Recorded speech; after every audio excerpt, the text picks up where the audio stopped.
Supreme court के कि ये कोई धर्म नहीं है, ये संस्कृति है, जीने की कला है।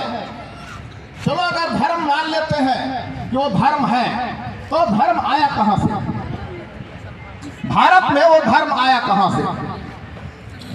जैसा आप पढ़ते हैं किताबों में, इतिहास के किताबों में, आप में से कई लोग शिक्षक होंगे, आप पढ़ाते भी होंगे, आप स्कूल में कॉलेज में पढ़ते हैं। इतिहास में लिखा है कि 2500 साल पहले, 2500 साल ईसा पूर्व, ईसा मसीह के जन्म के 2500 साल पहले भारत में आर्य आए, ऐसा आप पढ़ते हैं।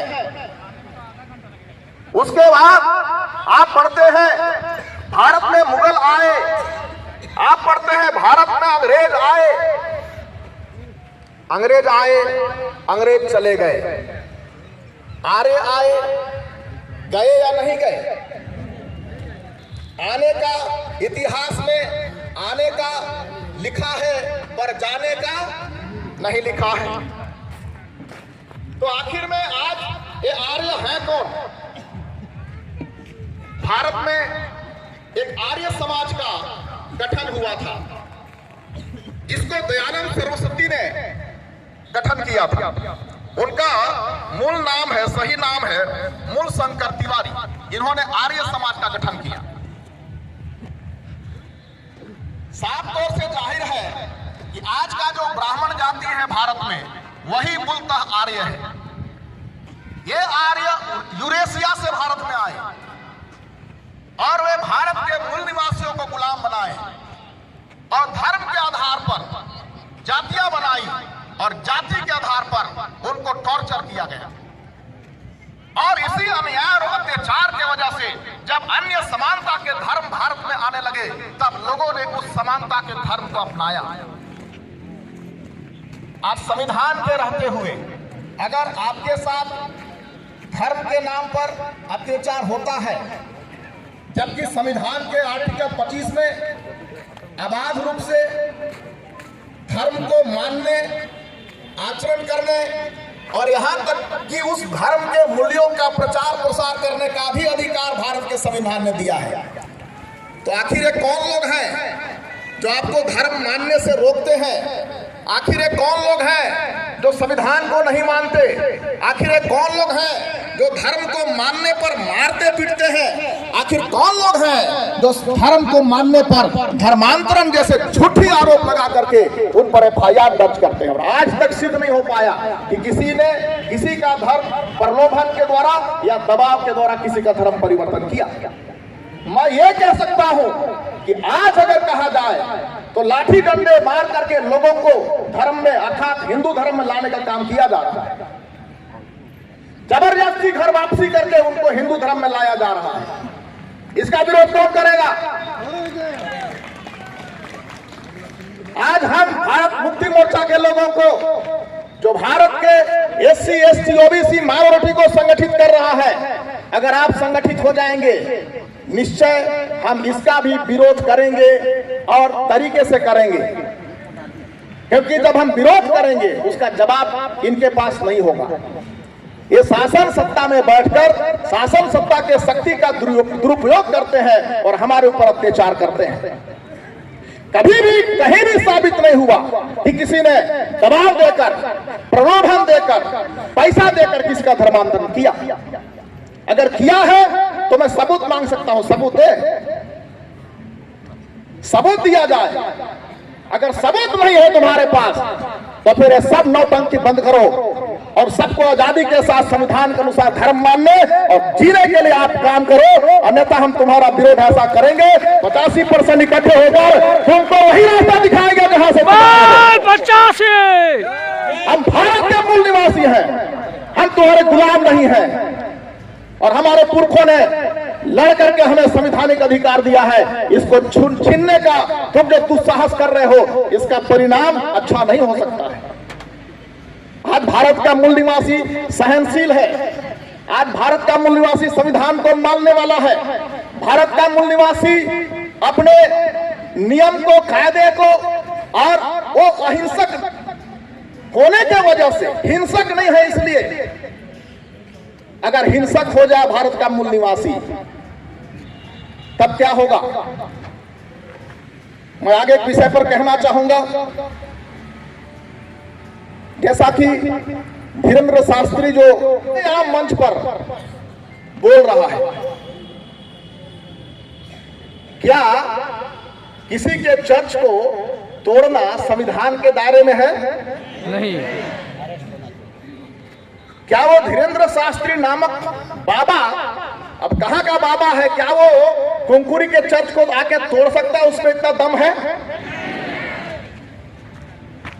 लेकिन वो बोल रहा है खुलेआम।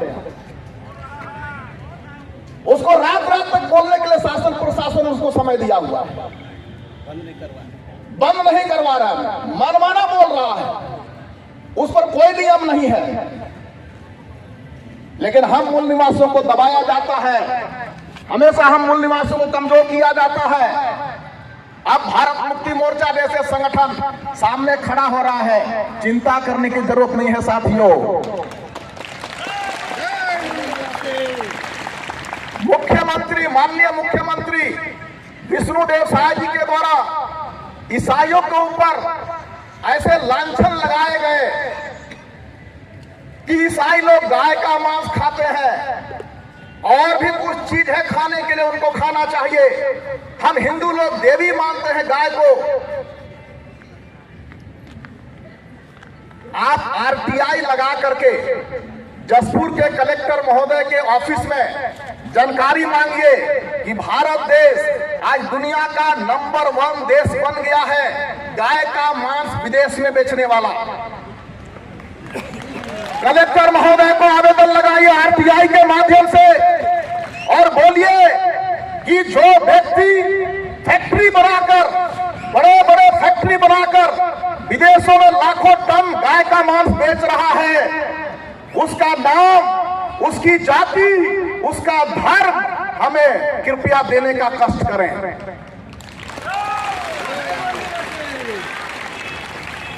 मैं कहना चाहता हूं, जो सवर्ण हिंदू हैं, जो हिंदू धर्म को चला रहे हैं, जो हिंदू धर्म में पूजा पाठ करते हैं, सारे धार्मिक कार्यक्रम करते हैं, सारे धार्मिक अनुष्ठान करते हैं, उन्हीं के बुच्चड़ खाने हैं और वही गाय को काट कर विदेशों में बेच रहे हैं और करोड़ों अरबों रुपए कमा रहे हैं।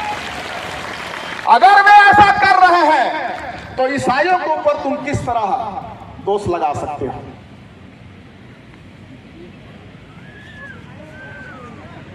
ये अन्याय है या नहीं है? ये कमजोर लोगों के ऊपर अन्याय करने का, खून खराबा करने का साजिश भी है। हम ईसाई लोगों को, हम मूल निवासी लोगों को और हम भारत मुक्ति मोर्चा के लोगों को, भारत मुक्ति मोर्चा न सिर्फ SC ST OBC परंतु माइनॉरिटी का भी संगठन है। जो आप ईसाई बन चुके हैं, जो आप मुस्लिम बन चुके हैं, जो आप बुद्धिस्ट बन चुके हैं, जो आप लिंगायत बन चुके हैं, आप सिख बन चुके हैं, अगर आप SC ST OBC से DNA के आधार पर आप मूल निवासी हैं तो भारत मुक्ति मोर्चा के लोग आपको अपने खून के भाई के नाते गले लगाने को तैयार हैं, धर्म के नाते नहीं। और जो धर्म की राजनीति कर रहे हैं उनके विरोध में हम संवैधानिक तरीके से उनका सामना करने के लिए भी तैयार हैं। और भारत मुक्ति मोर्चा के जांबाज साथियों ने केस दायर करने के लिए कुंकुरी थाने में आवेदन लगाया है। अभी तक कोई जानकारी नहीं है कि FIR हुआ या नहीं हुआ। अगर नहीं हुआ तो आने वाले समय में भारत मुक्ति मोर्चा, SC के लोग, ST के लोग, OBC के लोग, हम लोग कुंकुरी थाना का घेराव भी करेंगे। बच्चा से और जब बीफ एक्सपोर्ट करने वाले, गाय का मटन विदेश में बेचने वालों को लिस्ट आएगा, तब हम लोग मुख्यमंत्री का कार्यालय जो विधानसभा होता है उसका भी छत्तीसगढ़ में घेराव करेंगे कि आपने जो ईसाइयों को गाय खाने की लांछन जो लगाया है, हमने लिस्ट निकलवाया है, भारत सरकार का लिस्ट है, ये लोग गाय का मांस काट करके विदेशों में बेच रहे हैं, तुम सार्वजनिक रूप से माफी मांगो। भारत मुक्ति मोर्चा पूरे भारत में हम मूल निवासियों के आजादी के लिए काम कर रहा है साथियों। हमें डरने की जरूरत नहीं है, हमें सामने आने की जरूरत है।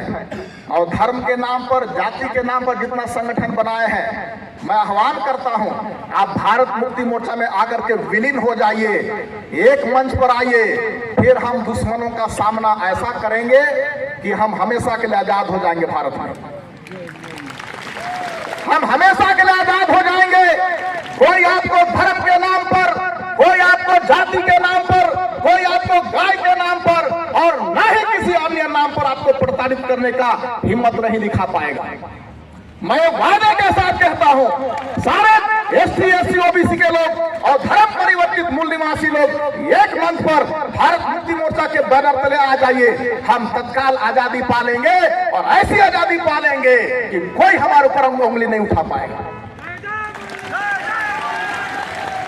एक नारा है साथियों, मूल निवासियों का नारा है, भारत देश हमारा है। मूल निवासियों का नारा है, भारत देश हमारा है। 85 मूल निवासी, बोल 85 मूल निवासी। दामन में शराब साहब अब संघर्ष करो, हम आपके साथ हैं। भारत मुक्ति मोर्चा जिंदाबाद, जिंदाबाद, जिंदाबाद। भारत मुक्ति मोर्चा जिंदाबाद, जिंदाबाद, जिंदाबाद। साथियों, इसी तरह से आने वाले समय के आंदोलन में आप लोग साथ सहयोग दीजिए और माननीय हर्ष गुर्जर से अपील करूंगा कि समापन की घोषणा के साथी का अनाउंस करें और समापन की घोषणा करें। भारत मुक्ति मोर्चा एवं राष्ट्रीय किसान मोर्चा के संयुक्त तत्वाधान में एक दिवसीय जन जागृति एवं संवैधानिक प्रबोधन कार्यक्रम में शिरकत किए हुए दूर दराज से, जनपद से, ब्लॉकों से, जशपुर जिलों से, अन्य जिलों से आए हुए समस्त मूल निवासी क्रांतिकारी साथियों को सर्वप्रथम आप लोगों को भारत मुक्ति मोर्चा की तरफ से बहुत बहुत धन्यवाद।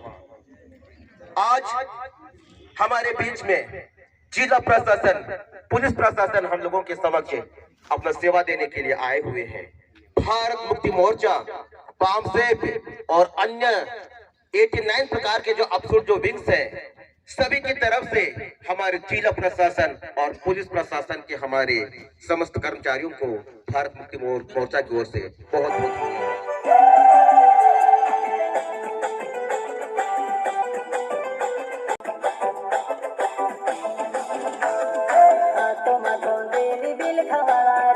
आदिवासी जंगल रखवाला रे, आदिवासी जंगल में रह गया, आदिवासी जंगल रखवाला रे।